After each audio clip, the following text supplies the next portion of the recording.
O lápis que a Alice fica pintando. Ai, graças a Deus melhorou um pouco a minha cabeça. Ixi, queimou uma lâmpada? Não, faz tempo. Eu sei. Acho que tá escuro aqui. Não. Hum,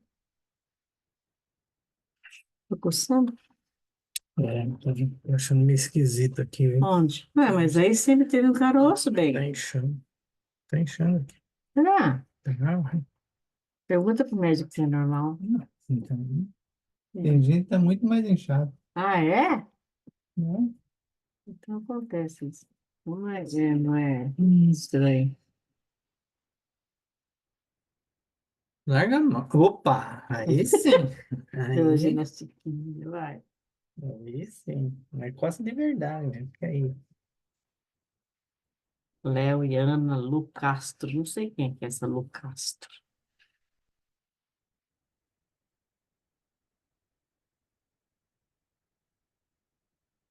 Mas abriu já ou não?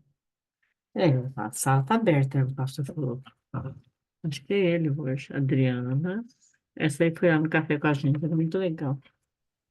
E uma menininha. É aquela que tava na igreja, você vai comentar. É,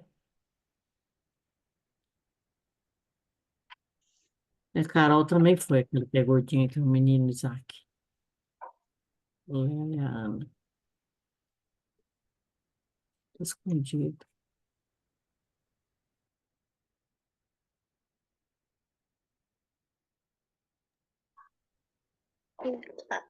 É que o microfone aqui tá. Calma aí, filha.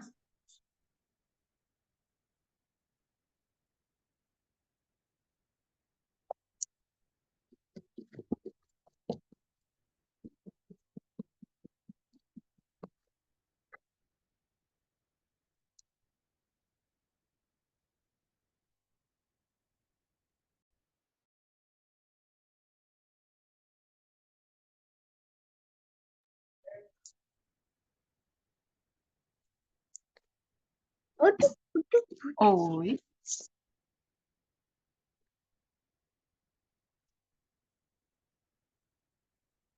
Boa noite, Boa tudo bem? noite. Boa noite. Grande Léo e Ana, bem-vindos. Lu, Adriana, Mário, Marise.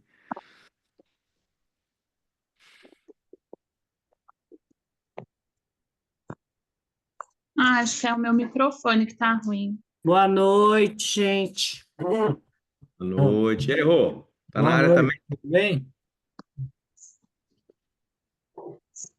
Muito bom ver vocês, gente. Igualmente. Uhum. Vamos aguardar mais uns 5 minutinhos? Acho que deve ter mais gente entrando. Aí a gente começa Melhor, o máximo melhor. de pessoas possível.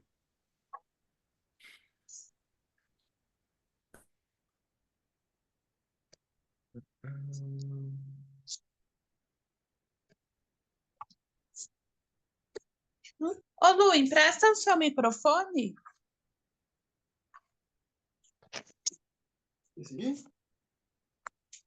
Esse dá pra falar, né?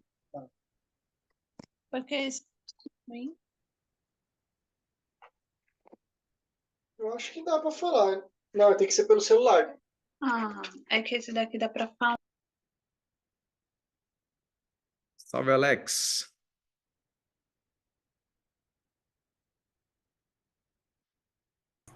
O Alex Boa que vai dar aula. noite, boa noite. Você que dá Boa aula noite, hoje, né? pessoal. Paz. Hoje sou eu não.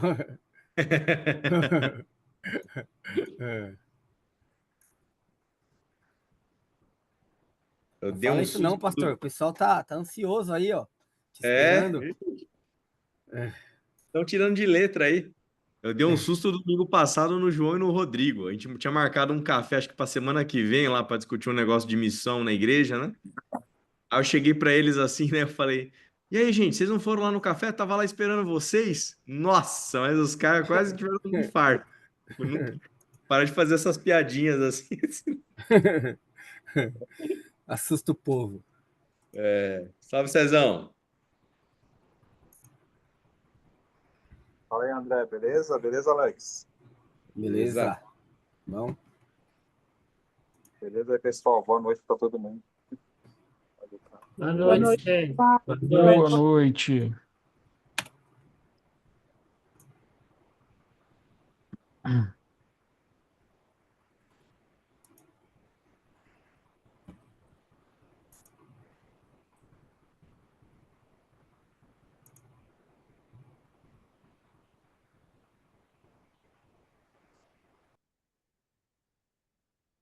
Ei, Adriana, bom ter você aqui com a filhota. Muito bom.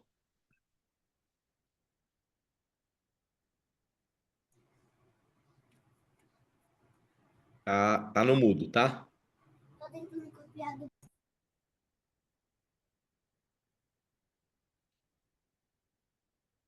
Boa noite, irmãos. A paz. Noite. Oi, Dri. Tudo bem? Tudo bom?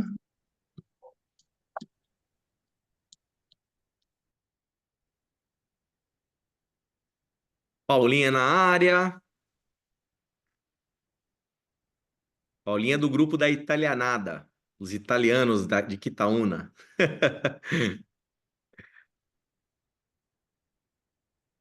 Já falei para ela, tem umas 3 famílias, tudo com passaporte italiano. Coisa boa.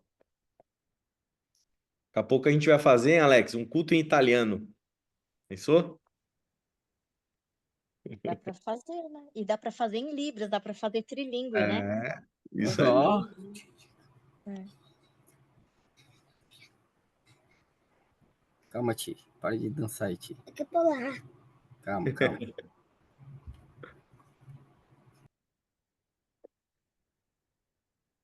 Tã.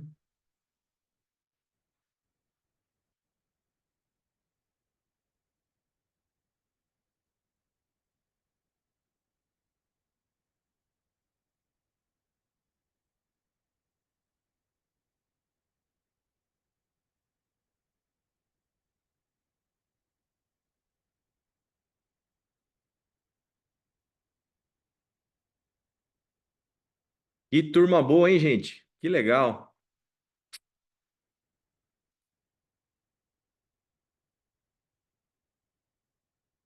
Muito Essa bom. turma aqui é nota 10. É, Boa demais. no final vai ter prova, então, hoje, hein? Não, O aluno pessoal não. já vai começar a sair, ó. O pessoal já vai sair desse jeito. A prova tem que ser surpresa, pastor. Tô É, fora. Pode levar. prova surpresa. Quem que é o Rogério que tá aí? É o Rogério? O Rogério? Da igreja? A prova tem que ser no final, senão a audiência cai. É. É nada, vai ser.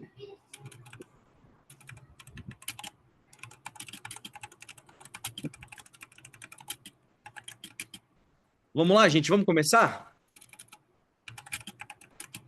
Mais uma vez, boa noite para todos vocês.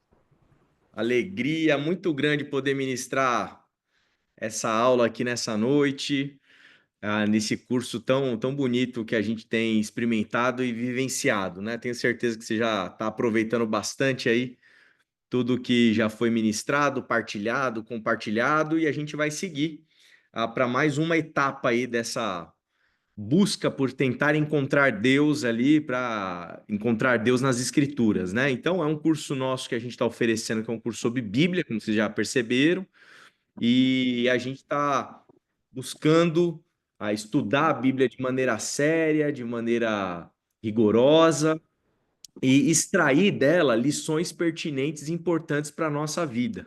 E cada dia, em cada aula, tem que ficar cada vez mais claro para você que quanto mais a gente estuda as Escrituras, mais a gente encontra nela uma fonte de sabedoria para a nossa existência, para a nossa vida. Então é assim que a gente vai continuar caminhando. E tá entrando gente, hein? Olha só que turmona. A gente já tá em quantos? 17. Puxa vida, hein? Muito bom. Eu preparei uma apresentação aqui para compartilhar com vocês, e vou estar aqui atento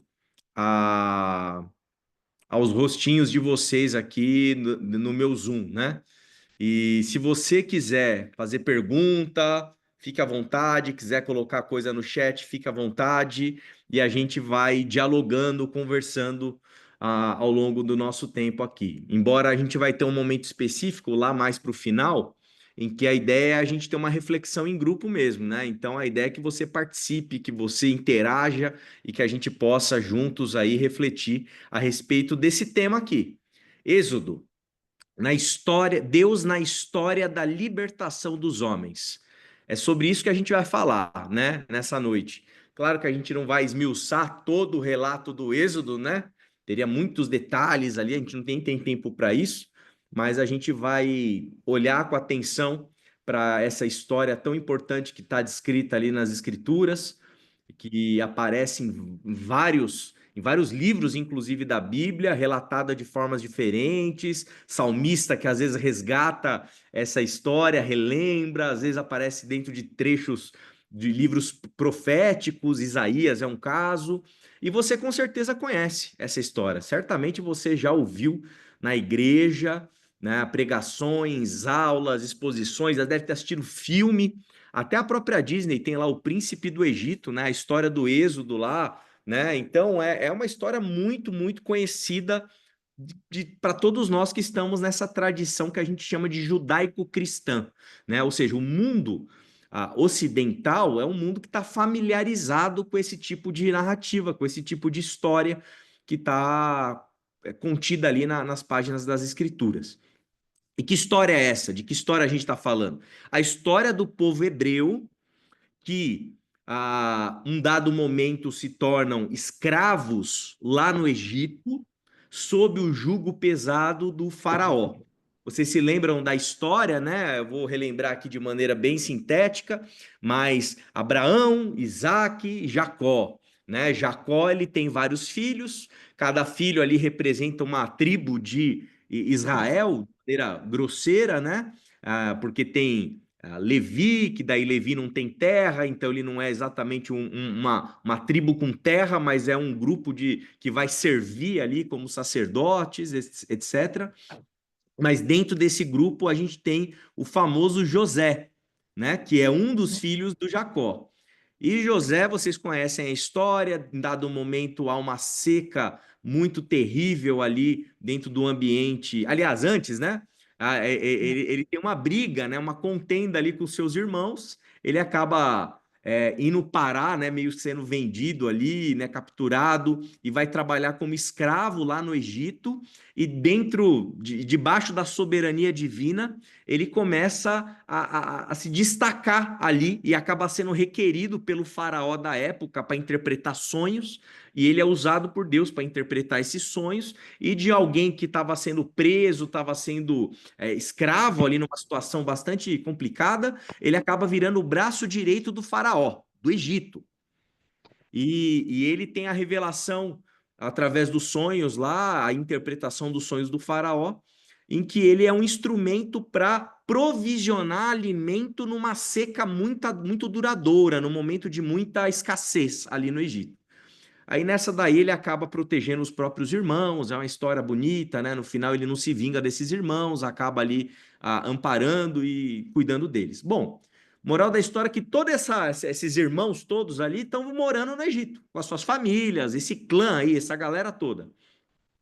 E o que acontece? Acontece que o faraó, que era favorável a José morre, e conforme vai passando essas gerações,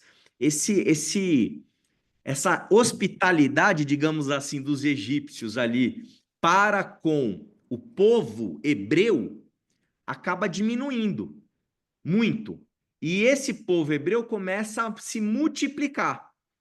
E um faraó, em um dado momento, ele olha para esse povo e fala assim: esses caras aqui são perigosos, esses caras daqui a pouco estão armados. A gente tem que pesar a mão sobre eles e os escraviza mesmo, né? Para que eles se tornem ali um elemento fundamental dentro daquela economia egípcia para o Egito se beneficiar da mão de obra escrava desse povo. Bom, o que é o Êxodo? Qual que é a história do Êxodo? É a história de como Deus liberta esse povo escravo para uma terra prometida, para uma terra de liberdade, para uma terra em que mana leite e mel, em que eles vão poder sonhar, eles vão poder viver, eles vão poder ter liberdade, eles vão poder construir a vida deles sem estar debaixo do jugo do Egito, certo? Até aqui estamos na mesma página, correto? Como que Deus faz e opera essa libertação? Vocês também conhecem a história, né? Um dado ele vai levantar Moisés como libertador, correto? E esse Moisés libertador vai ser um instrumento na mão de Deus para que esse povo ele possa sair ali do jugo do faraó. E acontecem muitas coisas milagrosas narradas nas escrituras, né? Então, pragas do Egito, vocês vão se lembrar, o Mar Vermelho vai abrir, vocês vão se lembrar, no meio do deserto, peregrinando até a terra, né? Nesse êxodo, né? Nessa passagem que tem a ver com Páscoa, tá? Tudo a ver com a Páscoa, a passagem para a terra prometida, para a terra da liberdade, tem até uma provisão de Deus através de maná, né, no meio do deserto. Então são acontecimentos milagrosos que estão descritos ali.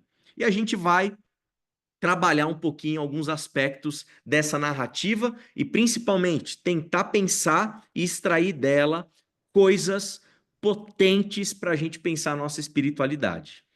Então, como que vai ser a nossa agenda aqui? Como que eu dividi essa aula? Primeiro, a gente vai falar rapidamente sobre algumas dificuldades nessa história que nós temos, né? Dificuldades em lidar com alguns elementos do texto bíblico que eu vou comentar com vocês. Depois a gente vai tentar discernir, compreender essa história. Quais são o que há de profundidade que Deus está querendo nos ensinar a partir da história do Êxodo.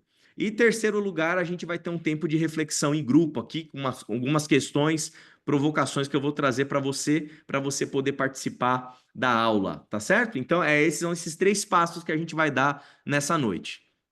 Alguns elementos das dificuldades nessa história. Bom, a gente sabe que esse êxodo, né, dos hebreus, como eu disse, ele é lembrado por muitas pessoas diferentes na Bíblia, né? Muitas pessoas diferentes. O que isso significa? Significa que a mesma história é contada várias vezes nas Escrituras. E se você fizer uma análise comparativa entre as narrativas dessa história, do que está em Êxodo, do que está em Números, do que está em Deuteronômio, do que está no livro de sabedoria. Livro de sabedoria não faz parte do nosso cânon protestante, tá? Ele faz parte do cânon católico. Mas lá também tem referência à história do Êxodo. Salmos 77, 104, 105, 133, referências em textos proféticos, como eu disse, sobretudo em Isaías 40, de 40 a 55. Se você comparar esses textos, você não tem uma uniformidade. Existem diferenças. Existem detalhes ali que não batem, sabe?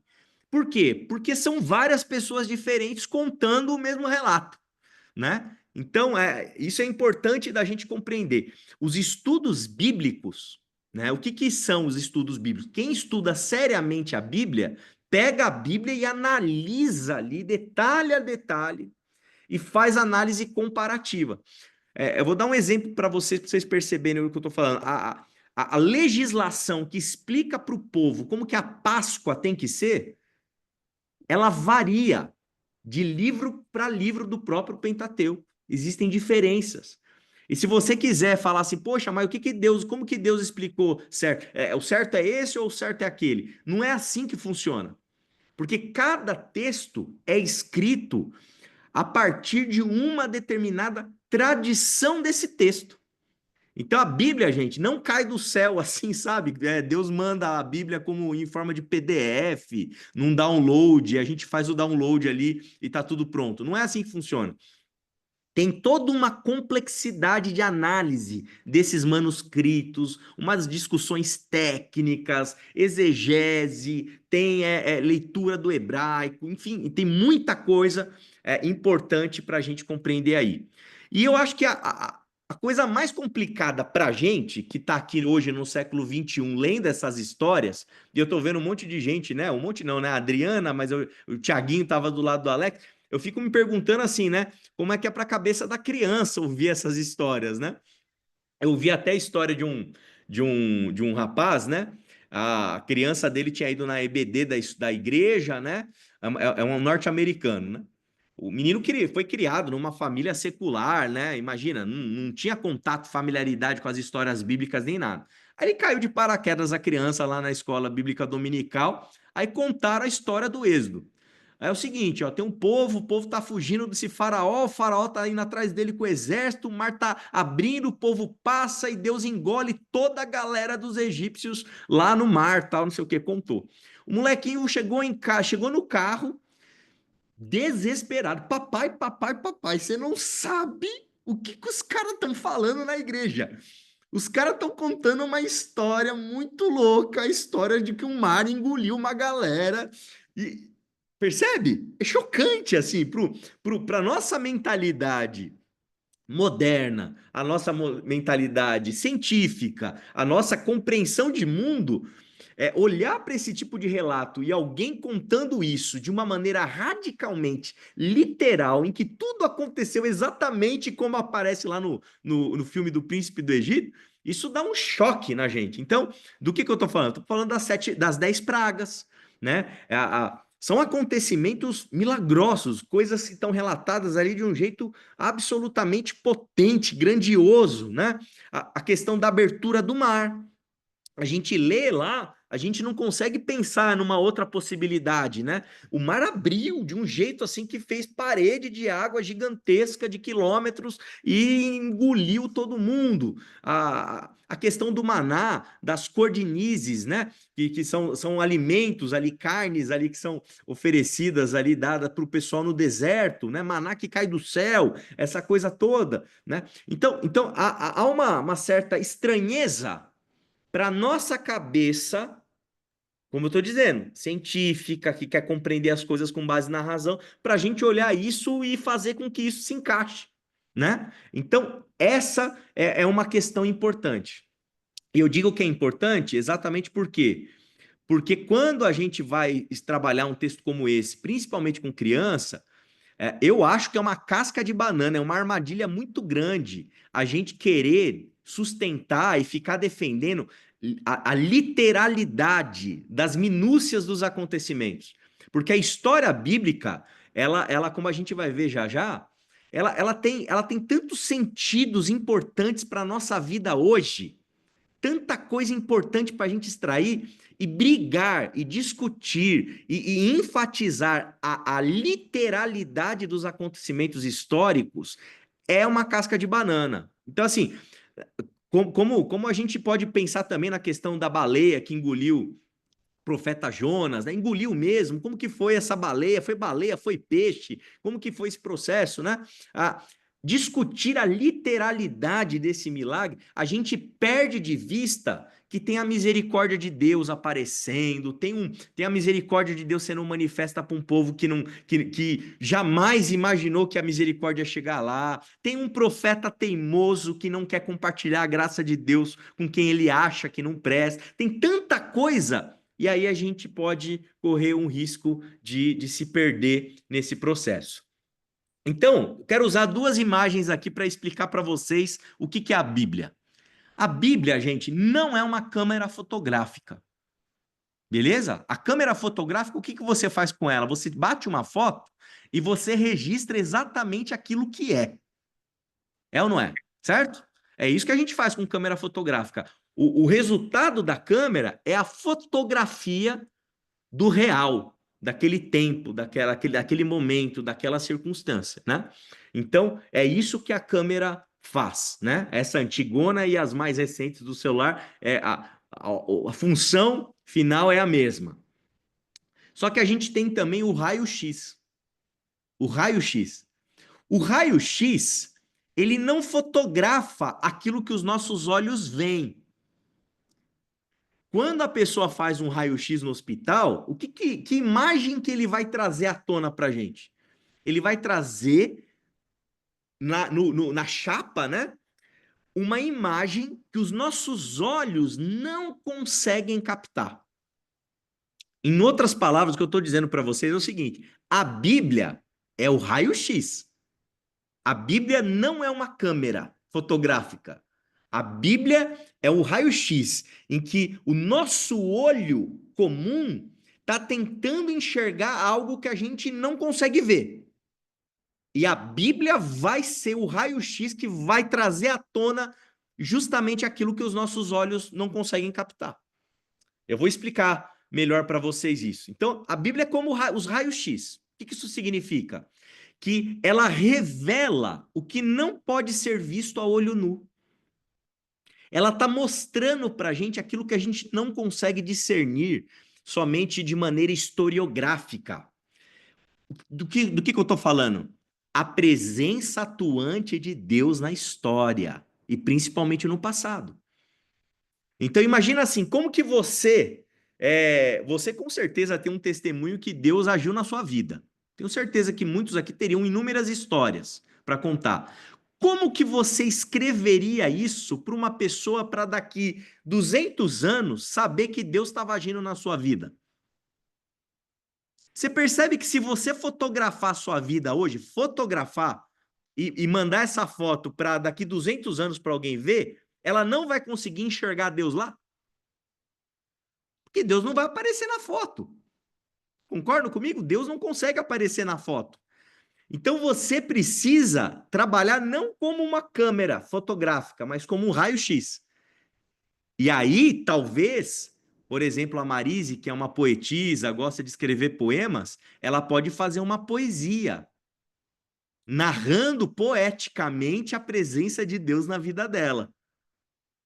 Usando metáforas, palavras bonitas, símbolos, coisas belíssimas. E quem ler esse poema daqui 200 anos vai saber que Deus agiu na vida da Marise. A foto não é suficiente. Entende o que eu estou dizendo? Não sei se está ficando claro. Então, o que isso significa? Que a forma literária, como os autores da Bíblia escreveram texto bíblico, eles fizeram assim para tornar a presença divina perceptível. Para tornar a presença divina clara, nítida, para quem está lendo o texto. Então, essa forma literária dos autores escolhida, ela é escolhida para que Deus possa aparecer na história. Ou seja, quando o escritor bíblico vai narrar o Êxodo, que é uma libertação que está acontecendo de um povo escravo para sair do jugo do opressor do faraó e ir para a liberdade, como que esse escritor bíblico narra isso? Para mostrar que Deus está ali. É 10 pragas do Egito, é o mar abrindo, é maná no deserto, é tudo isso acontecendo. Os milagres estão ali para destacarem o quê? A presença de Deus no processo de libertação do povo. É isso que está acontecendo. Do ponto de vista histórico, fotografia, o que a gente enxerga, né? A gente enxerga povo escravo que se organiza a partir de um líder para se libertar daquela escravidão. Do ponto de vista do raio-x, a gente consegue perceber que Deus estava no processo, conduzindo e ajudando esse povo a se libertar. Então, o que é o Êxodo? O que foi o Êxodo? Ele é, do ponto de vista da fotografia, uma tentativa humana de libertação, mas Deus está no meio de tudo isso. E aí entra o raio-x. Entra aquilo que os nossos olhos não são capazes de ver. Mas a Bíblia é o raio-x e não a fotografia. Então, como que a gente pode sintetizar isso? Que há, desse jeito que eu estou falando para vocês, uma mensagem mais profunda. Que mensagem profunda é essa? Deus presente em determinados setores que normalmente não procuramos a sua presença. Ou seja, a Bíblia está contando para a gente uma história de uma libertação de um povo escravizado, que não é exclusivo dos hebreus, tá certo? Quantas histórias de gente escravizada tentando buscar a liberdade? Quantas guerras em nome da liberdade? quanta gente oprimida no mundo, em tantos contextos ao longo da história da humanidade, tentando fazer esse processo, antes de Moisés e depois de Moisés. Inúmeros. O que a mensagem da Bíblia está mostrando para a gente? Deus presente em determinados setores. Que determinados setores? De libertação histórica, de gente oprimida por opressores para sair debaixo desse jugo. A Bíblia está mostrando que Deus está nesse negócio de libertação. A libertação e Deus tem tudo a ver, gente. Tem tudo a ver. Como a gente vai analisar um pouquinho daqui para frente. Dúvidas até aqui? Tá dando para me compreender, para me entender? Ok. Maravilha. Então agora, dito isso, a gente vai tentar discernir um pouco o que é esse processo do Êxodo. E eu quero partir desse texto com vocês aqui. Esse texto é muito importante para a gente compreender a história do Êxodo. Quem poderia ler para mim aqui?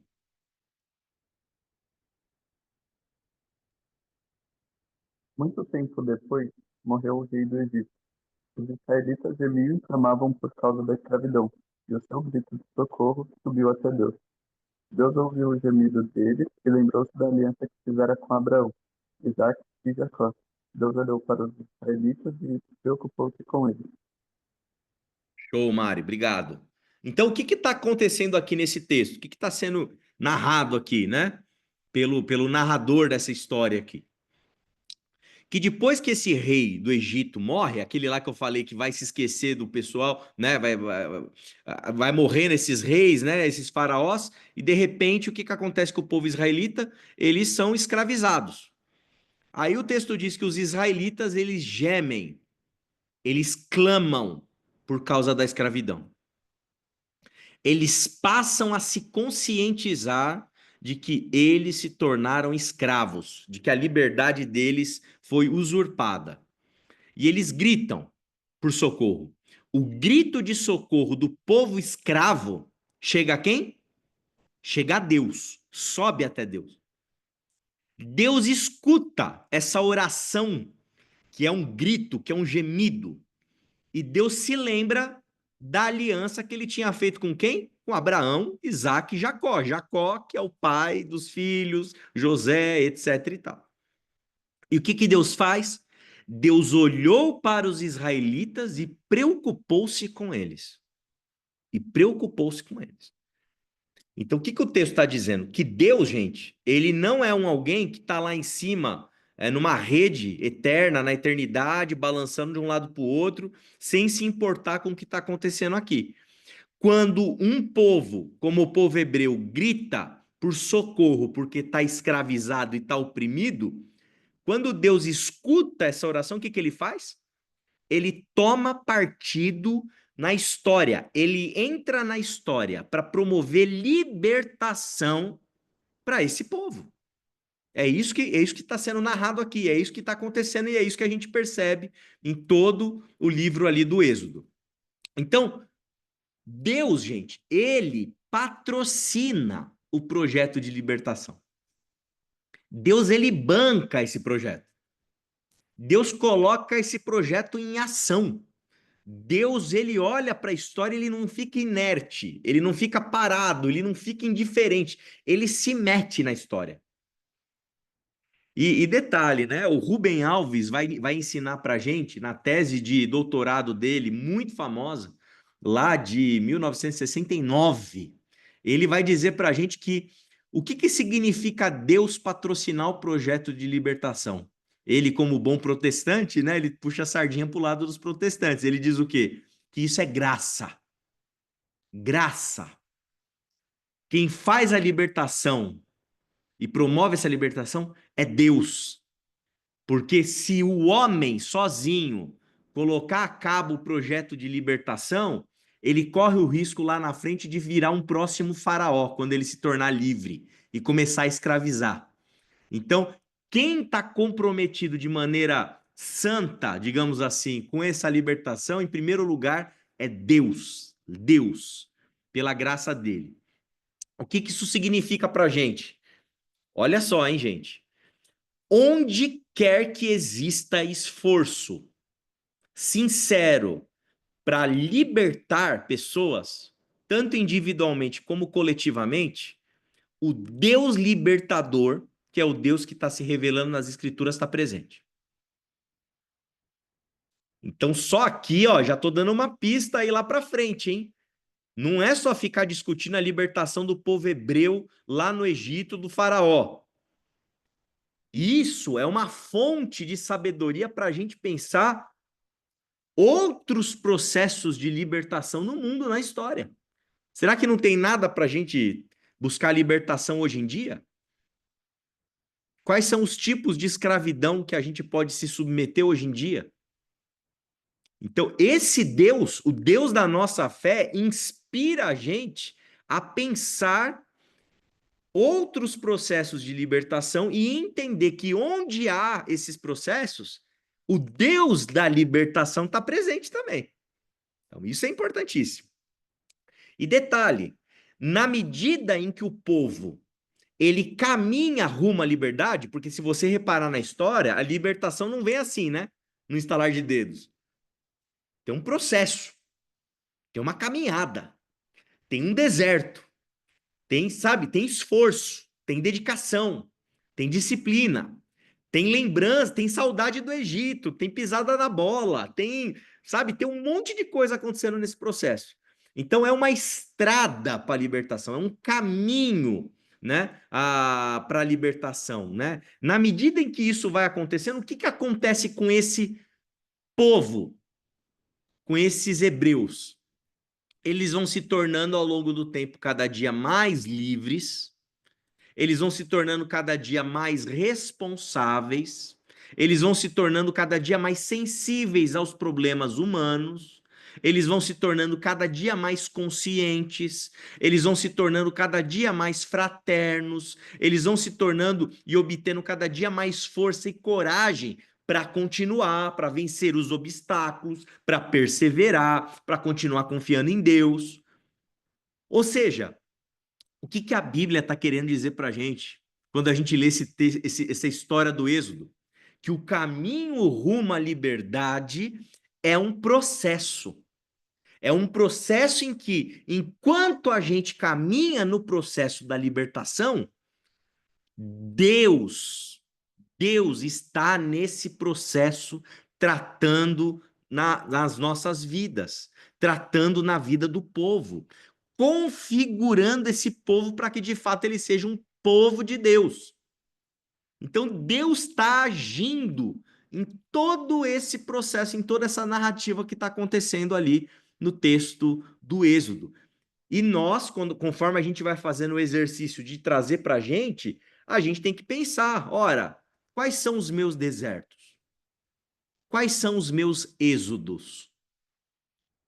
Quais são os meus processos em que Deus está trabalhando comigo? Em que Deus está me tornando mais livre? Em que Deus está me tornando mais responsável? Em que Deus está me tornando mais sensível? Em que eu estou me tornando mais consciente? Em que eu estou melhorando enquanto ser humano? Em que eu estou me tornando mais aquilo que Deus espera de mim ou espera de nós?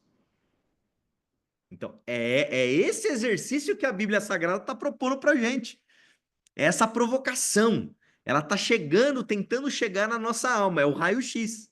A olho nu você não vê, mas a Bíblia, com as histórias, com toda essa narrativa, com toda essa forma de contar, ela está ajudando a gente a enxergar algo para além daquilo que os nossos olhos podem ver. Então, esse é um aspecto muito legal e importante. Segundo aspecto aqui que eu quero trazer para vocês, a necessidade de libertação. Deus, gente, ele não criou o ser humano para ele ser escravo. Deus, ele não criou o ser humano para ele ser oprimido, para ele não poder sonhar, para ele não poder exercer a sua criatividade, para ele não poder ter autonomia, para ele não poder escolher. Não. Deus, ele quer que os seres humanos vivam em liberdade.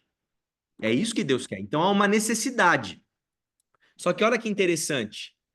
Somente pode ser livre da opressão a quem sabe o que é opressão. Perfeito? Escravo que não tem consciência da sua própria escravidão, ele vai se libertar? Lógico que não.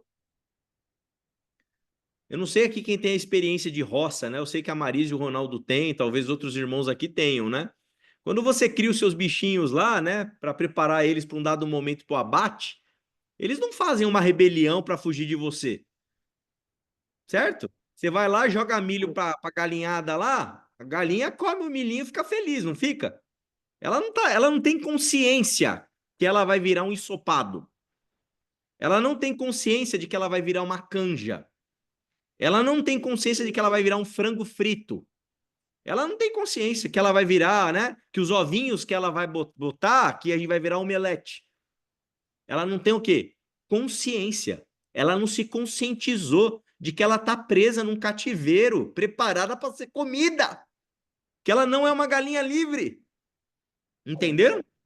Somente quem se conscientiza de que é escravo, de que está sob opressão, é que consegue pensar na possibilidade da libertação. A Bíblia é um livro perigosíssimo, gente. Porque quem lê a Bíblia se conscientiza de coisas. Começa a enxergar o mundo de um jeito diferente. A Bíblia é um livro que, se você der para pessoas ali que você quer que fiquem escravas, e ela começar a ler, ela vai começar a falar assim: opa, calma aí. Opa, tô fora, meu. Não quero ser escravo, não. Não quero ser. Porque ela vai produzir conscientização, gente. Conscientização. Depois de conscientizado, né? O povo, uma vez que está consciente de que é oprimido, o que acontece com o povo? Ele parte para ação. Ação libertadora. Ação libertadora. Então, tem dois passos aqui importantes. Eu me conscientizo e eu ajo. Eu atuo. Eu pratico. Eu faço alguma coisa, né? Não é só uma ideia. Tem algo concreto. Raquel Paz, sua pergunta é muito bem-vinda. Olá, pastor, boa noite a todos. Noite. Eu tô aqui me segurando, mas eu realmente acaba, acho que trazendo um pouco da minha história. Eu nasci num berço evangélico, porém, aos 5 anos, os meus pais se desviaram e foram para uma outra religião. E, e aí, quando você me diz assim que que a criança ela foi para a escolinha dominical, foi para algum contexto bíblico, e houve uma história assim, né, que o mar se abriu. Eu lembro de coisas que minha mãe falava assim, de porque Deus vai castigar, porque olha, a mãe é sagrada, né? E isso fez comigo nesse processo uma separação de que Deus era um Deus carrasco, Sim. de que Deus era um Deus que ele tinha esse poder de amar e não amar. E aí, nesse processo, a gente cresce, vai ouvindo uma outra história, e aí eu chego nesse amor de Deus, né? Desse amor que eu entendo que é indivisível, desse amor que é de graça, desse amor de Deus que sabe que você, quando você erra, você tem as consequências, mas que Ele está com você nesse processo.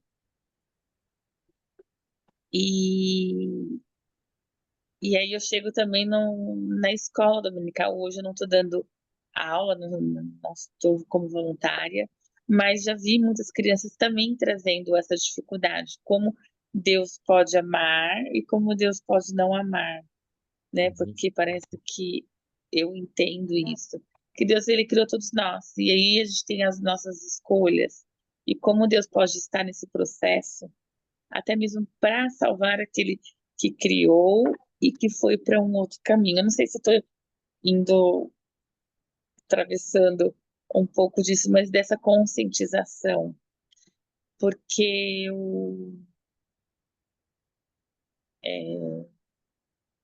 para que a gente possa viver realmente nessa libertação. E eu acho que eu pensei muito nisso quando na faculdade um espírita falou assim, as pessoas falam de nós espíritas, acho que ele é do candomblé, esse meu colega de escola, e ele falou assim, mas a história da Bíblia é sanguinária. E eu nunca tinha Uhum. olhado dessa forma. E isso traz realmente essa dúvida desse amor,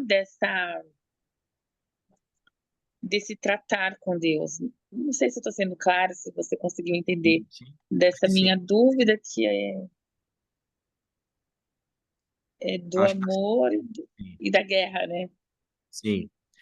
O que a gente precisa entender, Raquel, né, e todos vocês, né, é que, em primeiro lugar, a gente, enquanto cristãos, né, discípulos de Jesus de Nazaré, a gente tem que ler a Bíblia de trás para frente, né? Então, Jesus, ele é o critério para nós lermos o texto bíblico, né? Ele tem prioridade. Então, quando a Bíblia traz elementos, e traz elementos sanguinários, elementos até genocidas, coisas assim pesadas, né, complicadas, indigestas, né? A gente tem que sempre lembrar que o nosso parâmetro primeiro é a pessoa do nosso Senhor Jesus Cristo, que aprende, que ensina pra gente, né, a amarmos a Deus de todo o nosso coração, o nosso próximo como a nós mesmos, né? Ou seja, o amor que Jesus revela, ele é fundamental para a gente poder ler toda a Escritura, né? E quando, de alguma maneira, há algum tipo de tensão em relação à leitura do texto que a gente faz, você sempre tem que escolher ficar com Jesus, né? Então, esse elemento é fundamental aqui para a gente começar essa conversa. Segundo, Raquel, a Bíblia é um texto antigo, que foi escrito num mundo antigo. Então a gente não pode exigir do texto também que ele seja compatível com os direitos humanos, com as coisas que a gente está acostumado na nossa sociedade contemporânea. Então é lógico que lá vai falar de guerra, lá vai falar de morte. Era um mundo da antiguidade, um mundo bárbaro. E o nosso trabalho o que, que é? É estudar a Bíblia de uma maneira séria, para a gente não forçar ela a dizer o que ela não está dizendo, mas deixar também que ela diga o que ela está dizendo. E isso exige o quê? Estudo, o que vocês estão fazendo aqui, para a gente poder ter a técnica adequada para poder ler o texto de uma maneira correta. Então, o texto bíblico ele não tem que ser lido de um modo, por exemplo, a história do Êxodo, né? Então, todo mundo aqui que tiver um inimigo vai orar para Deus para o mar engolir e matar todo mundo. A gente pode ler a Bíblia e fazer uma interpretação vingativa e se apropriar dela de uma maneira perversa como essa que eu estou dizendo, né? Para transformar Deus num Deus tirano que vai matar todo mundo que eu não gosto, né? Então, terrível, né? Ou então, né? Um outro caso de um uso ruim, né? Ó, obedece Deus, hein? Senão a praga vai te pegar, né? Então, essa lógica também desse Deus, né? Malvado, tirânico, né? Coisa e tal. Para a gente não cair nessas interpretações ruins, a gente precisa disso que eu falei em primeiro, né? Lembrar que a gente é cristão, gente. Então, cuidado para você não virar aí um sanguinário aí em nome de Deus, né? Não, você é cristão. Lembra que o nosso Senhor Jesus Cristo é ele que morre para salvar os outros. Então, nada de querer matar ninguém, né? A gente tem que querer, na verdade, entregar nossa vida para que outros possam viver, né? E em segundo lugar é isso, né, Raquel? Procurar fazer isso, esse exercício que a gente está fazendo aqui, extrair do texto aquilo que é o mais precioso. Que no caso aqui, o que, que é? É a conscientização de que a escravidão, opressão, tem que produzir libertação. A libertação é algo com o qual Deus está comprometido, né? Então isso é muito, muito importante. Não sei se eu respondi, se eu dei uma luz, mas ao longo do tempo aí eu acho da aula talvez vai ficando um pouquinho ainda mais claro, né? Respondeu sim, porque eu acho que é isso.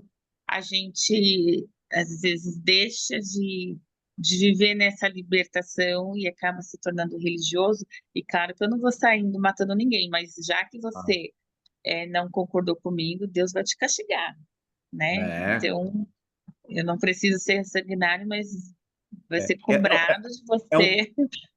é um modo piedoso de dizer que eu quero que você morra, né? Assim, né? É, bem isso, É isso. né? Então a gente precisa entender realmente que a libertação não é mais para castigar como o povo do Egito, né? Claro, Mas para que a gente entenda de que Deus, ele vai nos proteger daquilo que é mal, sim. vai fazer a gente caminhar ou estar conosco naquilo que a gente vai ter que pagar as coisas que nós fazemos, porque senão eu posso fazer todas as coisas, né? Eu posso fazer Sim, o bem, eu posso fazer o mal, porque eu também sou filha de Deus. E a gente, exatamente. cristão, como cristão não sendo religioso, porque religioso eu acho que prende, cristão liberta. Eu vejo assim, mas eu entendi o que você disse. É isso aí. Ótimo, ótimo. A Paula colocou uma pergunta no chat. Paula, quer fazer aqui no ao vivo? Quer falar? Para ver se eu Oi, entendi quero. direitinho. Basicamente, né? Quando você está falando sobre passar pela escravidão, mas o resultado disso ser a libertação, me veio na cabeça questões que a gente ouve muito de amigos não cristãos ou até de cristãos em momento de dificuldade de falar, por que Deus permitiu eu passar isso? Então, no momento Uhum, que eu estou na escravidão, percorrendo aquele vale, que é um percurso para chegar lá na frente e obter a vitória, a melhoria, aquilo que uhum, Deus almeja nesse processo comigo, a gente escuta por que eu, né? Ou por que Deus deixou. Então, vou dar um aham, exemplo. Num momento em que um atirador entra numa escola e mata 15 bebês, que nem já aconteceu verídico no Rio Grande do Sul, que foi chocante e tal. E um pai aparece em rede nacional e fala: onde está Deus agora? Né? Porque ele permitiu. uhum. Porque eu tô passando por isso. Eu não sei se isso está linkado, mas eu vejo isso como uma pergunta possível, porque na vida real acontece muito. Da pessoa falar, Claro. tá, se Deus existe, se Ele está permitindo eu passar por esse vale, né? Passar por esse caminho, por que o mar não se abriu? Aham. Por que caiu sobre mim isso? Como a gente entender, ou como a gente não vir com a fala, igual a Raquel falou, do tipo, não, Deus está punindo essa família por alguma coisa, né? Uhum, Alguma coisa foi feita aí, seu trisavô traiu sua trisavó. E agora a uhum. maldição hereditária se está pagando. Usa-se muito esse tipo de discurso, né? Desse Deus que pesa a mão, que vem trazendo uma lembrança de rancor da sua família para uma hora pesar a mão na sua família. Sim. Isso para mim é bem complicado, assim, sair desses questionamentos que são feitos. Nesse Sim. sentido, tá? Sim, Se sim, Deus sim, sim. existe, porque Ele permitiu. Por que eu estou no vale? Ó, isso daí dá outra aula, tá? Precisa de umas 4 horas É. aqui para a gente conversar um pouquinho sobre isso daí, porque a gente vai passar pelo conceito de soberania divina, alguns elementos da teologia sistemática que estão influenciando esse tipo de raciocínio, de lógica, né? Esse Deus que é um Deus intervencionista, do tipo, eu coloco uma doencinha ali para você aprender alguma coisa, eu faço isso aqui para você aprender outra coisa ali, né? Eu também, para mim, isso daí é absolutamente indigesto e eu não comungo desse tipo de lógica, desse tipo de compreensão, tá? Então, eu não creio, eu não acredito que Deus ele tenha um tipo de soberania em que obrigatoriamente tudo que acontece na nossa vida e na história tem o dedo dele. Porque venhamos, né? Quando a gente fala assim, Deus permitiu isso. É um jeito para a gente falar que não foi ele que quis, mas ele deixou acontecer. Mas venhamos, se ele deixou acontecer, tem o dedo dele nisso, porque ele podia ter impedido.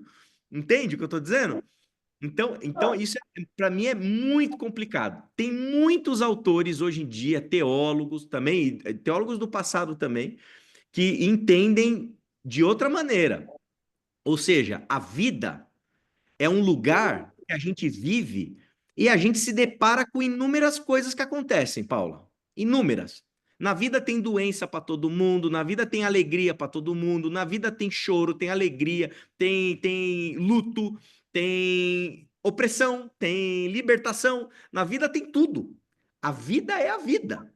que é dada por Deus para todos nós a vivermos, né? E na vida você experimenta inúmeros tipos de experiências possíveis, inúmeros, né? E esse sol que nasce, nasce para o justo e injusto. Você pode ser crente, você pode não ser crente, pode acontecer uma coisa muito legal e uma coisa muito ruim na sua vida. Essa é a vida.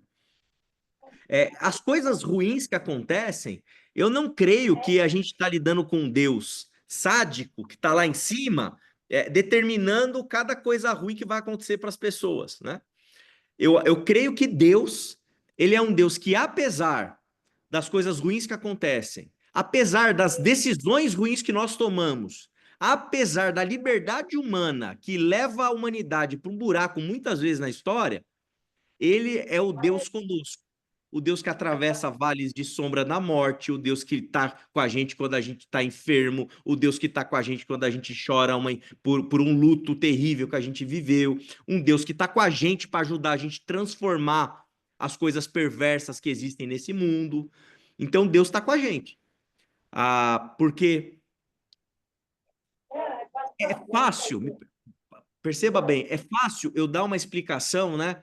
Aí falar assim, não, Deus tem um propósito nisso que eu estou passando aqui, nessa doença, etc e tal. E realmente a pessoa pode encontrar um propósito, ela pode discernir algo, etc e tal. Mas você levar isso para uma reflexão que vale para todo mundo, e qualquer velório que você vai, velório terrível é velório de bebê, gente. Velório em que o filho morre porque teve uma bala perdida. Aí você chegar para a mãe, para esse pai, e falar assim: Deus tem um propósito, já é complicado. Se você esticar a corda, você vai ter que encontrar qual que é o propósito de Deus em 6 milhões de judeus mortos em câmara de gás. O cara achou que ia tomar banho na prisão, saiu gás para matar ele, para matar criança. Qual que é o propósito? Qual que é o propósito de 2 bombas nucleares atômicas, Hiroshima e Nagasaki? Qual que é o propósito? Você entende? Então, se a gente esticar o raciocínio, é fácil a gente transformar Deus no autor do mal. E eu acho que isso é blasfêmia, isso é pecado, né? Isso é pecado. Então, acho que a gente tem que tomar muito cuidado, né? Então, por que que o mal existe? Eu acho que, assim, a vida é uma mistura de bem e de mal. A vida é como eu falei esses dias lá no encontro de espiritualidade, é um mar casado, né? Que nem praia, quando mistura água doce com água salgada, né? A vida é uma mistura de sorriso e de lágrima. Essa é a existência. A sabedoria bíblica e o Deus bíblico, ele tá com a gente nessa caminhada, que tem deserto, mas tem terra prometida, que tem maná, mas tem também um churrasco gostoso lá do filho pródigo. Tem de tudo. Deus está com a gente em tudo, nos ajudando, nos dando força para nos tornarmos conscientes, responsáveis, porque isso que é ser livre. Em outras palavras, só para concluir o raciocínio aqui com a Paula, para a gente continuar, Deus, ele não deseja que a gente fique terceirizando as coisas ruins que acontecem para ele ou para o diabo. Deus não quer isso. Deus, ele deseja que a gente assuma a rédea da vida e viva com responsabilidade. Isso que é ser livre em Cristo Jesus, não é querer encontrar o mistério por detrás de cada ponta de lápis que quebrou na hora que eu ia escrever. É a gente pegar e falar assim, eu tenho que comprar um apontador e apontar o lápis, eu tenho que resolver o BO aqui, é minha responsabilidade, eu tenho que correr atrás, eu tenho que fazer, eu tenho que trabalhar, eu tenho que cuidar do meu casamento, eu tenho que cuidar dos meus amigos, eu tenho que cuidar da minha família, eu tenho que fazer essa igreja ser boa, eu tenho que ser um bom cidadão. Quanto mais responsabilidade, mais a gente está compreendendo a obra que Deus está querendo fazer na nossa vida, entende? Então, eu vou muito mais por esse caminho. Certo? Vamos retomar aqui no Êxodo para a gente seguir, e eu vou abrir. Vocês podem ir perguntando, tá? Não tem problema não, mas é só para a gente aproveitar bem aqui o nosso tempo. Então, Deus está querendo fazer o quê? Deus, ele quer a libertação, ela é uma necessidade, e isso passa por conscientização e por ação libertadora. O projeto do Êxodo vai culminar, sabe onde, gente? No amor libertador de Jesus Cristo. A Páscoa que está acontecendo aqui o grande ápice desse projeto, dentro da lógica bíblica, é a pessoa do nosso Senhor Jesus Cristo, porque nele a gente passa a ter uma libertação plena, né? Que é uma libertação que acontece no seu amor. Porque quando a gente ama como Cristo nos ensinou a amar, a gente se liberta.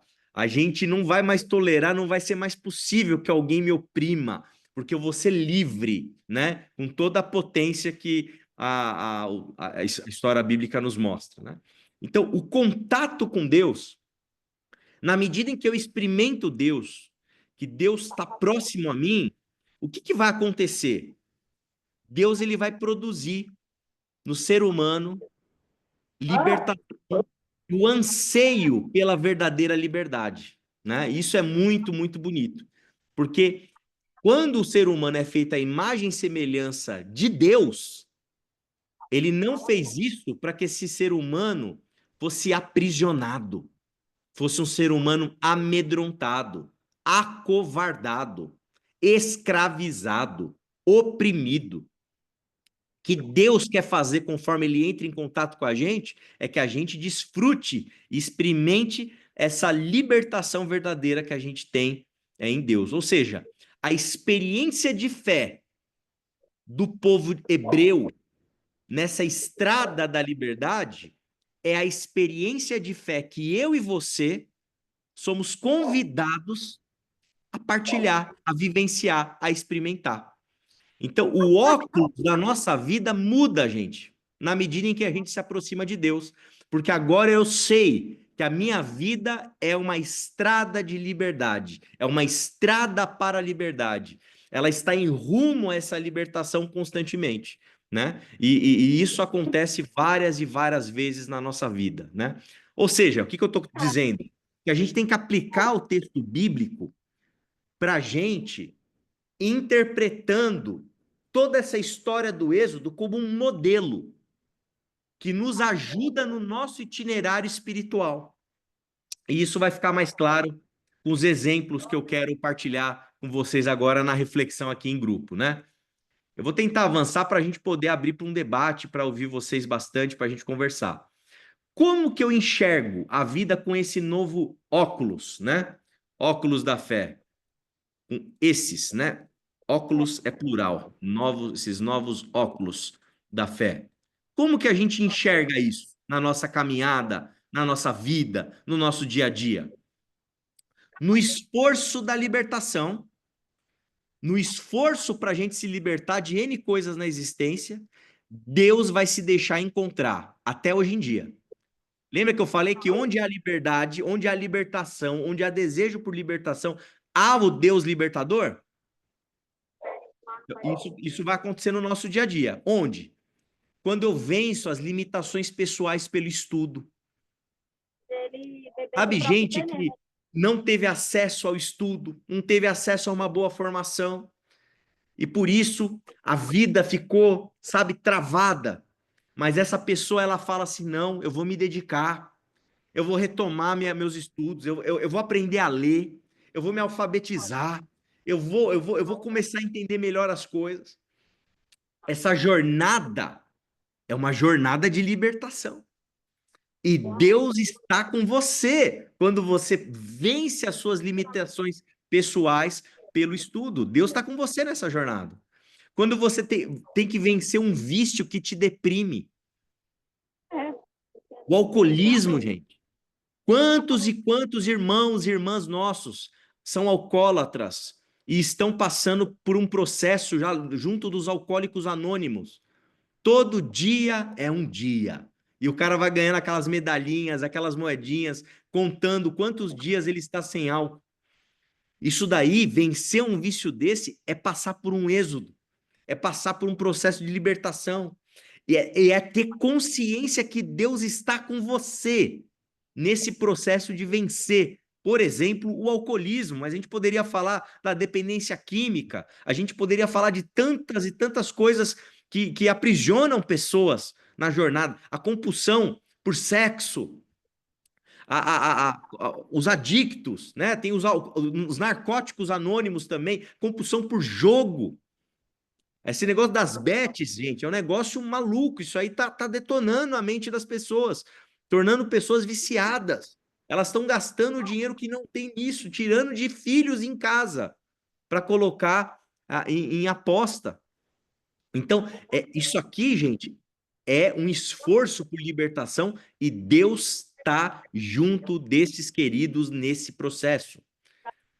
Fazer uma terapia para se libertar de complexos e condicionamentos. Quantas pessoas traumatizadas tiveram pais violentos, tiveram traumas terríveis na infância, não tiveram amor, não tiveram proteção, não tiveram tantas coisas. E a pessoa, ela está condicionada, está complexada, está cheia de problema na sua saúde emocional, na sua maneira de enxergar a vida, o mundo, não se conhece, não se descobriu. Ter a coragem de procurar um terapeuta, um psicanalista, um psicólogo, psicóloga, para ajudar nisso, fazer esse mergulho para dentro da alma, mexer em feridas do passado. A gente sabe um pouquinho do que é isso lá no Celebrando a Recuperação. Gente, isso é um êxodo. Isso é um processo de libertação. Tem deserto, tem luta, mas tem alegria, tem contentamento, tem terra prometida. Estão entendendo as aplicações? Como que a história do êxodo se aplica no nosso dia a dia? O médico que estuda para nos libertar dos males do nosso corpo, por que não perceber também nisso libertação? O nosso querido irmão Ronaldo está nesse êxodo. Tá rumo à terra prometida, que é um rim novo, novinho em folha. Estamos torcendo aqui para chegar. Esse rim, essa cirurgia, esse transplante. Mas é um êxodo. Tem hemodiálise, tem tratamento, tem medicamento, tem dieta, tem um monte de coisa. Mas tem alegria, tem vitória, tem boa nova. O Léo também passou, né, Léo? Por dilemas aí de saúde, investigação. Tem raio-x para fazer literalmente agora, né? Tomografia, coisas. É a tiroide. Vamos tirar a tiroide, vamos recompor com hormônio, vamos tomar cálcio, vamos medir como que tá. Olha que coisa. É um êxodo, é uma luta, é um processo, é uma libertação. Eliminar o analfabetismo no mundo. Isso não é um êxodo, gente? Não pode, como que as pessoas vão ser analfabetas? Tem que ter acesso à educação, tem que vencer, tem que lutar, tem que mudar a política pública, tem que melhorar a educação do país. Isso é um êxodo, é uma luta, é um processo de libertação. Povos que lutam pela liberdade dos colonialismos.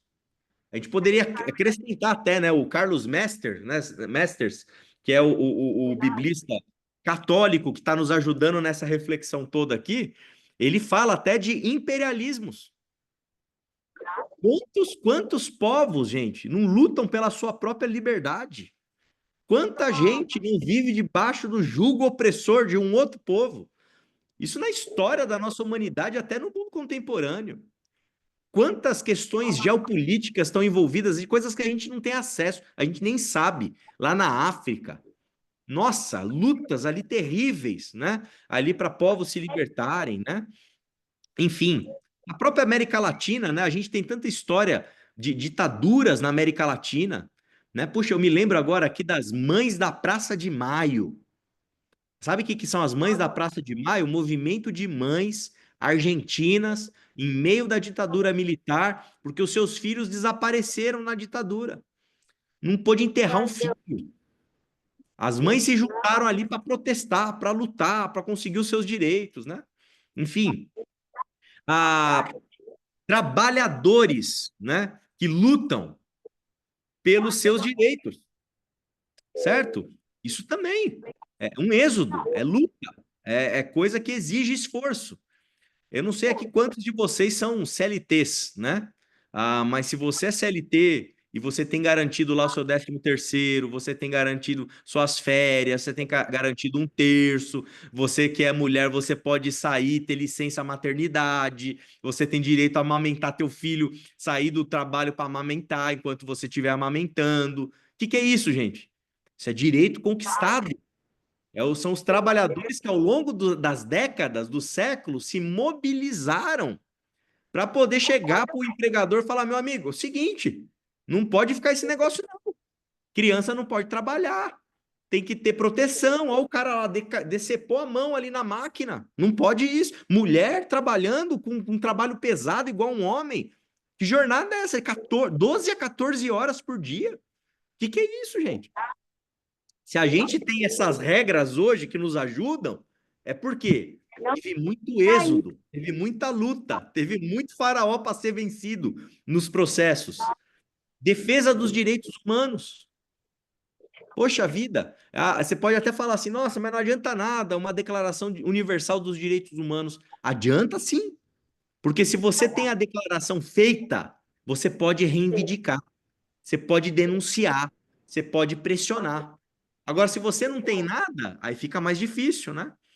Então, a gente pode até ir para um campo bem existencial, vencer, no final das contas, gente, todo modo de egoísmo do nosso coração, da nossa sociedade e assim por diante, né? E poderíamos esticar aqui muito, muito, muito os exemplos que eu estou dizendo e partilhando com vocês. Então, como que a gente enxerga a vida com esses novos óculos da fé?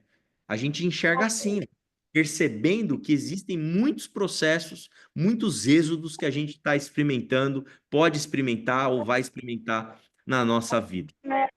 Ou seja, todos nós fazemos algum êxodo. Todos nós. Deve estar passando por seu. Eu tenho os meus, e a gente supera um, e depois a gente vence outros, e a gente vai caminhando e vai vencendo as lutas da nossa vida, com Deus presente junto conosco no processo que nos leva à libertação, né? Uma coisa importante para deixar claro também é o seguinte: nem toda luta por liberdade obrigatoriamente tem a assinatura de Deus, né? Tem muita luta por liberdade que, na verdade, quer promover mais opressão, banhos de sangue, e a gente vê isso ao longo da história também, né? Então, tem que tomar cuidado, não é tudo que tem a ver com liberdade que tem a assinatura de Deus. Tem muita coisa que não tem, né? É bom a gente perceber isso, né? E outro detalhe, a gente tem que perceber que o povo de Deus, ele não está sendo livre ele não está sendo liberto do faraó. Tem que ficar bem claro isso. O povo de Deus está sendo livre para. Para quê? A gente é livre para alguma coisa. Para, no caso aqui, ser o povo de Deus. Vivenciar a vida com Deus. Ser a sociedade que Deus deseja. Então não é só se libertar do faraó, é ser livre para se tornar a nação de Deus no mundo, o exemplo que Israel precisava ser para as outras nações, que não foi muito bem, né? Muitas vezes derrapou nesse exemplo aí, pisou na bola, né? Mas é esse o objetivo. Ou seja, uma transformação profunda. Moisés, ele deixa de ser matador, lembra que ele assassinou o egípcio? E ele se torna agora o conscientizador do povo, né? Então, o povo livre não deve nunca se tornar o faraó no futuro. Ele deve ser o quê? Um povo que, uma vez liberto, se torna o povo de Deus na terra para ser exemplo. Por isso que tem que cuidar do estrangeiro, vocês sabem o que é ser estrangeiro lá no Egito. Por isso que tem que cuidar das injustiças que tem no meio do arraial do povo. Não pode pisar no pobre, não pode. Tem que cuidar dos órfãos, tem que cuidar das viúvas. Gente, quantas vezes você leu isso na Bíblia? Cuidar do estrangeiro, do pobre, do órfão, da viúva. Estrangeiro, pobre, órfão, viúva. Estrangeiro, pobre, órfão, viúva. Porque o povo de Deus, ele não foi só livre do faraó, ele foi livre para ser o povo de Deus, exemplo para as nações, né? E eu podia chegar na igreja, a igreja é isso aí. A gente é o povo de Deus para ser esse exemplo para o mundo. Como eu disse, a Páscoa é esse memorial dessa libertação. A Páscoa para a gente é uma memória poderosa desse povo hebreu conduzido por Moisés sob a direção de Deus para a terra prometida. E cada vez que a gente lembra da Páscoa, desse memorial, a gente se inspira para a gente ser esse povo de Deus livre, que conscientiza, que ajuda a libertar as pessoas. Ou seja, nossa vida, ela pode ser considerada, ou deveria ser, né, uma vida pascal. Olha que coisa bonita. Nós deveríamos ter na nossa vida esse modelo pascal. Olhar para Adriana, eu olhar para Si, para o Dorival, para o Léo, para a Ana, para a Marise, para a Raquel, para todo mundo que está aqui. E as pessoas olharem para a gente e falar assim: aquela vida é uma vida pascal. É a vida de alguém que atravessa o deserto, que vai, que encara o processo de libertação, que está com Deus, que vive para conscientizar, para libertar, para a gente poder vencer as opressões e ir rumo à liberdade, né? E aí eu coloco para vocês, para a gente encerrar aqui, 3 questões. Deus ainda liberta hoje em dia? Como que esse Deus liberta? Aí pense aí, como que Deus liberta? Como que são os êxodos que Deus nos ajuda a atravessar? Como são os processos de libertação na sua vida, na minha vida? O que significa depender de Deus no deserto da vida, no nosso êxodo? Qual que é a diferença de você caminhar com esses óculos da fé? Qual que é a diferença de você ter na sua tradição de fé esse memorial pascal? Qual que é a diferença de você ter uma história potente como essa que nós lemos aqui, como teu referencial de vida? Como que isso muda, né? Teu modo de caminhar pelos desertos da vida, né? O que significa depender de Deus? Como as lições do Êxodo nos ajudam na caminhada de fé, na construção da nossa espiritualidade, gente? Como que isso se dá? Como que isso acontece? São questões até, parte delas eu reformulei, mas eu copiei tudo do Anderson, viu? O Anderson colocou lá no grupo, eu falei, eu vou pegar carona e vou trazer aqui para a gente poder refletir. É isso, gente, que eu tinha para partilhar com vocês. Agora vocês respondem as perguntas, beleza? Quem quer começar? Deus ainda liberta hoje? Vou colocar as perguntas aqui no chat.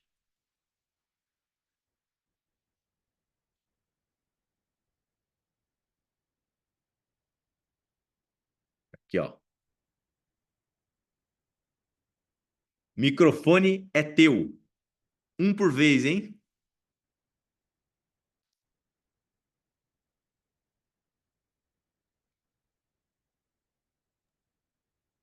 E aí, gente? Eu acho que Vai lá, Léo.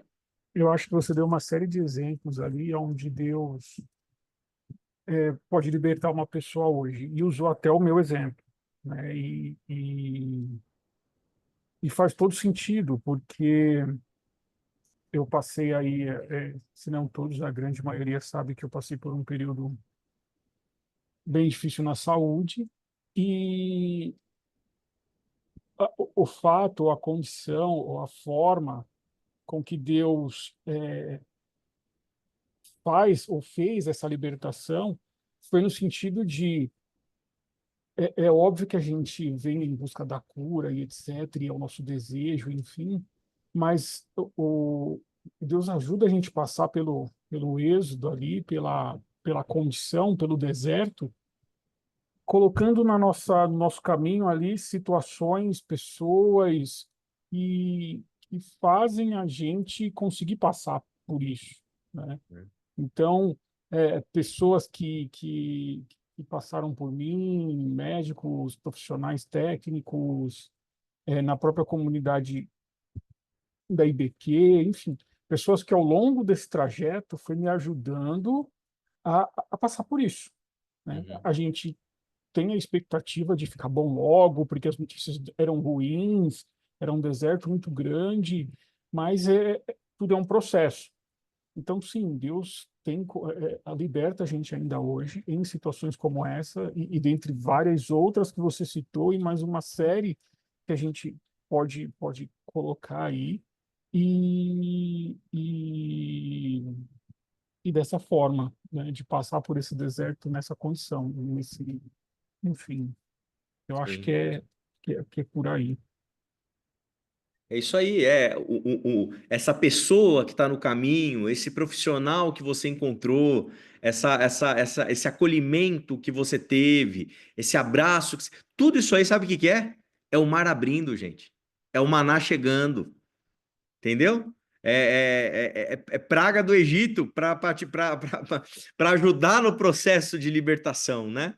Ah, e detalhe, né? Detalhe, acho que até conectando um pouco com a questão da Paula, né?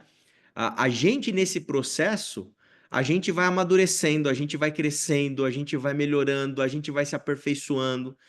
Mas não é que Deus ele produz o mal para isso acontecer. Essa é a jornada da vida. Essa é a jornada da vida.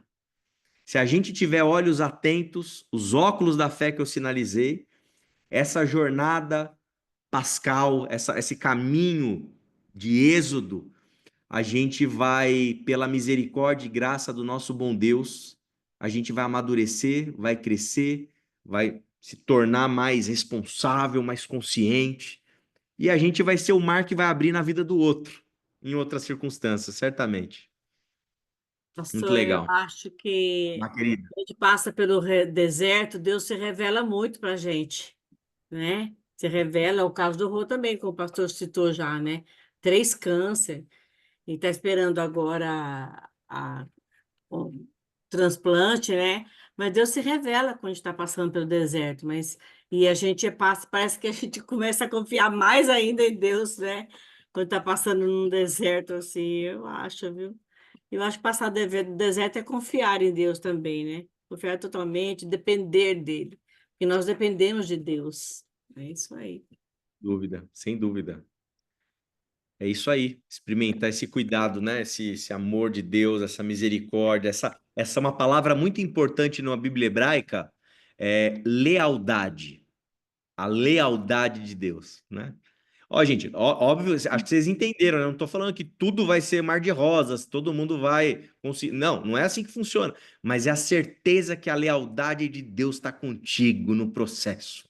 Ele está te conduzindo, ele está te levando, né? E para viver uma libertação, que obviamente não é a terra prometida na literalidade do que o texto fala, né?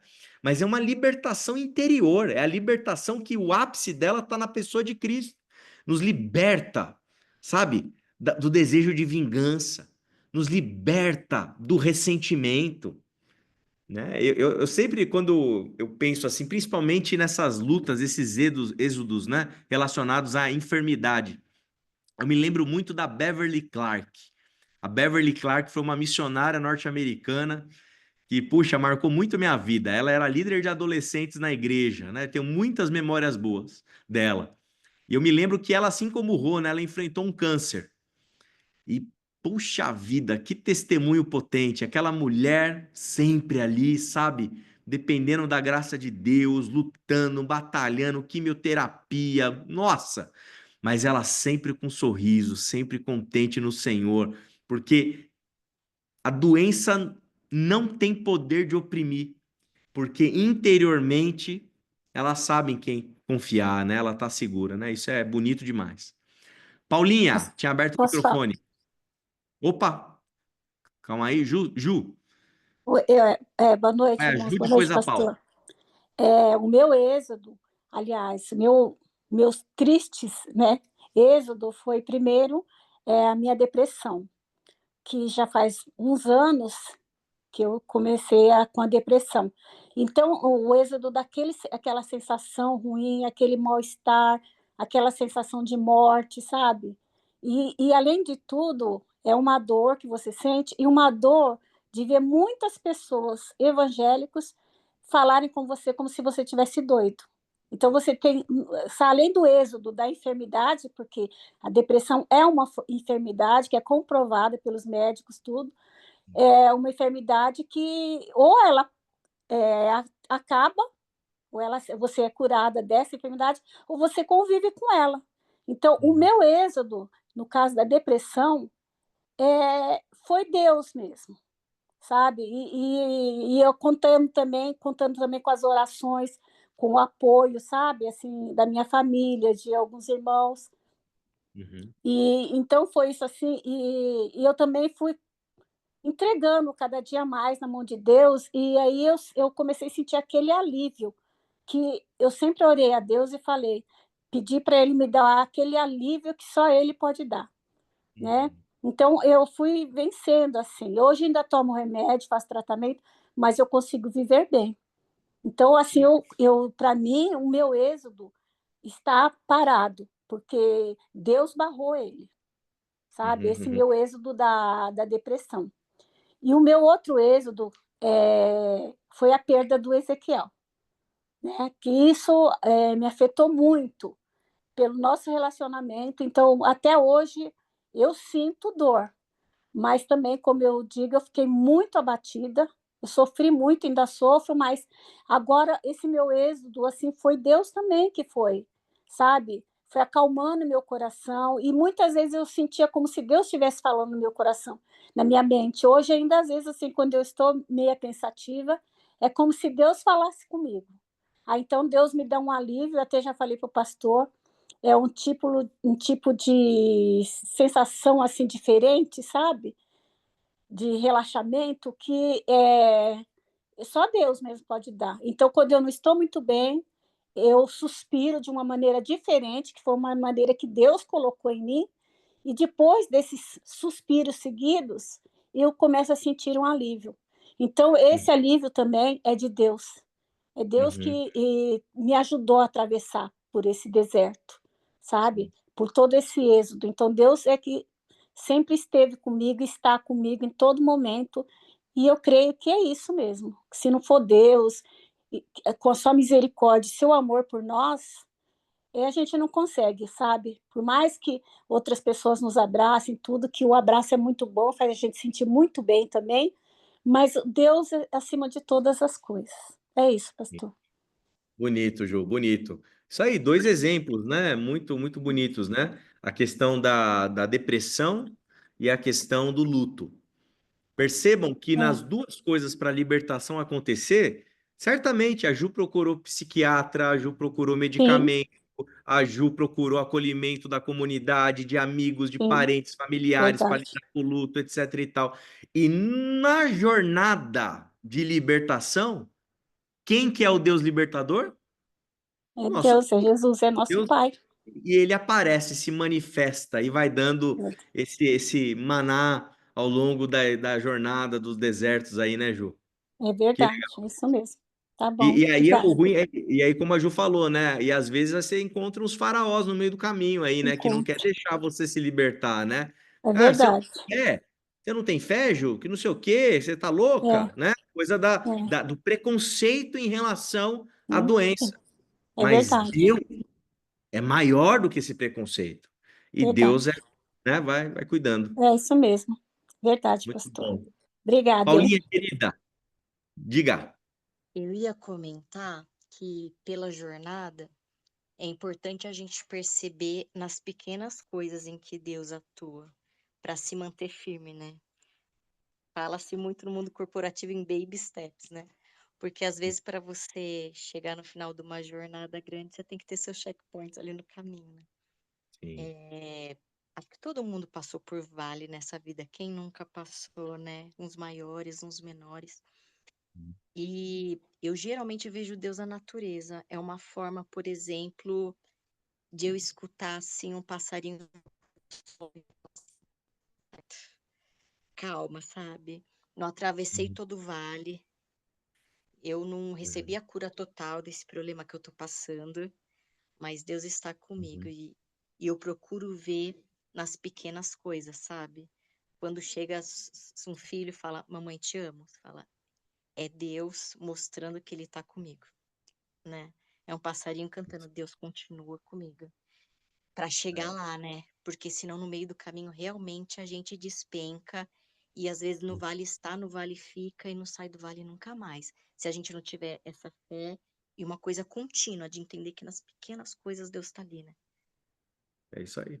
Eu acho que a pequena coisa pode ser muito aplicável, né, para pensar o maná, né? Aquele sustentinho de cada dia. É o passarinho de cada dia nos dá hoje, né? O passarinho ali, o pãozinho chegando. Que coisa bonita, hein? Gostei dessa do passarinho, hein? É isso aí, que a gente tenha ouvidos atentos, né, para ouvir os passarinhos cantarem e para a gente saber que no meio do deserto que a gente atravessa, existe um Deus leal, existe um Deus libertador que está conosco bancando o projeto de libertação para a gente poder chegar e fazer as nossas travessias na vida. Lindo, lindo, lindo. Eu posso falar? Pode, Raquel. Se deixar, eu falo. A gente disputa aí quem fala mais. Mas eu acredito que Deus, ele continua libertando e ele liberta através de portas abertas, de portas fechadas, de cura, do falecimento também. Eu acredito que Deus também traz a libertação do descanso, né, para essas pessoas. Por uma porta, por um médico, por um amigo que chega, por uma palavra, e Deus, ele vai usando destas maneiras, né, do inusitável, para que ele faça a libertação. E aí eu queria contar de uma situação que aconteceu comigo. Em 2022, faz pouco tempo, eu perdi o emprego num dia, no outro dia meu menino passou mal, eu tive que fazer uma cirurgia de emergência, então eu fui para o hospital, e nisso a minha mãe me liga falando assim, eu preciso de alguém para me levar para o hospital para ser removida, porque eu vim para o pronto-socorro. Enfim, a minha mãe acabou tendo que fazer um tratamento, então eu fiquei com os dois, com meu filho e a minha mãe cuidando dos dois. Passando alguns dias, a minha mãe acabou tendo que ser internada e 5 dias após a minha mãe faleceu. E eu, desempregada, sem já a minha mãe, e no velório da minha mãe peguei Covid. Fiquei ainda Nossa. ruim. Então, assim, parecia que era buraco em cima de buraco. E quando eu saí, eu fui atrás de um trabalho. Trabalhei durante o final de 2022 no estado, eu sou professora. E eu fiz um concurso na prefeitura. E as pessoas falavam assim para mim: você nadou e morreu na praia. E em 2023 eu não teria mais esse emprego. E Deus sabia o tanto que eu precisava, né? O quanto que Ele abre, o quanto que Ele fecha as portas. Ele fechou a porta para que eu tivesse mais liberdade de poder cuidar da minha mãe e eu estar em paz com esse cuidado. Ele me deu uma porta emergencial de uma situação que, para mim, foi um presente de Deus, porque eu sou professora, mas eu nunca tinha trabalhado na educação, no fundamental, eu só tinha trabalhado na educação especial e com crianças, com bebês, né, com educação infantil. E Deus me deu esse presente, né, desse contato, dessa comunicação com as crianças. As crianças foi, foi um alimento, sabe? Foram Deus usando essas crianças para falar muito comigo. E aí no Natal, eu ganho de presente a prefeitura me chama, né? Então hoje eu sou funcionária pública. Agradeço muito a Deus, né? Porque foram um deserto grande que quem sabe a minha história, sou divorciada, eu tenho 3 filhos, meus filhos já são grandes, eu tenho filhos, apesar de eu sou nova, mas eu tenho filhos já casados, mas eu precisava da minha vida, né? Tomar a minha vida de volta, e eu vejo que nesse processo Deus tem feito de uma maneira muito especial, né? Muito, tem me ensinado a cada passo, tem me mostrado todo esse direcionamento, e eu vejo esse cuidado de Deus, né? Vejo os faraós crescendo aí nadou na praia, mas foi na praia que Moisés abriu o Mar Vermelho, né?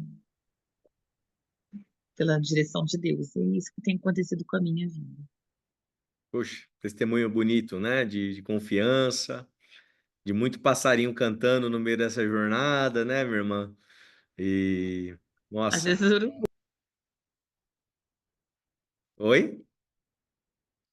às vezes não foi tanto o passarinho que canta, que o passarinho canta bem, né? Às vezes foi o urubu. É, é. Mas que bom que você conseguiu atravessar. Você conseguiu atravessar e certamente Deus esteve presente contigo ali, te dando força, aquela força que normalmente a gente fala assim, eu não sei de onde vem essa força, né? É a boa mão do Senhor sustentando a gente ali, né? Em momentos delicados e difíceis como esse, e às vezes é isso aí. Às vezes o êxodo do deserto, ele se estende, né? Às vezes a caminhada parecia que ia ser 3 dias, vira um ano, vira 3, vira 10 e por aí vai, né? Isso acontece mesmo. Essa é a vida, essa é a vida.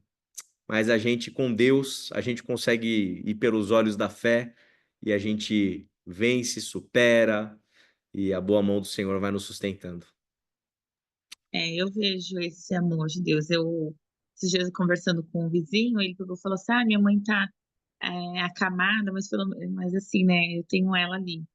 E aí eu respondi para ele: é, mas eu vejo a mão generosa de Deus sobre a minha vida, cuidando de mim, né, desse meu luto, mas eu vejo também a mão de Deus, em especial na vida da minha mãe, porque a minha mãe não gostaria de morrer como ela morreu, né, de saber da doença e não gostaria de fazer o tratamento que ela deveria de fazer para ter vida. E quando nós soubemos, em 20 dias minha mãe foi embora, ela nem soube.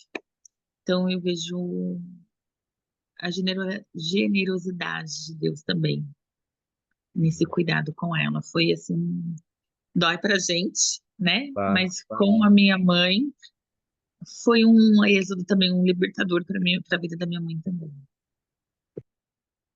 Amém. Isso aí, gente querida. Muitos êxodos, né? E vão vir outros, né? Essa é a existência. Que a gente possa experimentar desses mares se abrindo, que a gente possa experimentar dos manás, que a gente possa experimentar a boa mão do Senhor sobre as nossas vidas, para a gente vivenciar a experiência do deserto e sair do deserto mais forte, mais livre, vivendo essa verdadeira liberdade. Amém? Queridos, vamos fazer Vou orar para encerrar, mas antes vamos fazer uma foto? Que tal você abrir a sua câmera aí? O pessoal já se preparando, arrumando o cabelo, tô vendo a mulherada. Isso aí, Paulinho. Abram as câmeras, quem puder. Quem que é o docente Labtem, hein? Tá usando luz, né? Quem é, hein? Eu tô curioso, hein? Será que é a Kellen? Acho que não, né? Salve, Anderson. Na área aí. Opa, como é que eu tirei errado? Todo mundo pronto?